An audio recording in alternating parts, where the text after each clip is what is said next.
തിരഞ്ഞു നോക്കിയിടവേ പ്രത്യക്ഷമായിടത്തൂണിൽ നിൻ വിഗ്രഹം മർത്യനല്ലെന്നാൽ തികച്ചുമല്ല മൃഗം.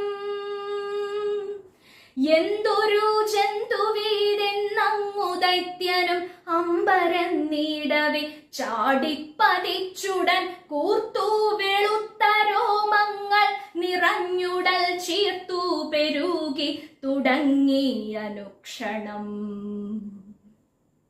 ചുട്ടുപഴുപ്പിച്ച സൗവർണവർണ്ണവും ദൃഷ്ടികളത്യുഗ്രമായി മിഴിച്ചുള്ളതും പിണ്ടനം ഭേദിക്കുമാറെഴുന്നുള്ളതാം സ്കന്ധരോമങ്ങൾ ചിടപിടിച്ചുള്ളതും എത്രയും വിസ്താരമാർന്നു ഗുഹാന്തരമൊത്തതാം വക്രം ഭയാവ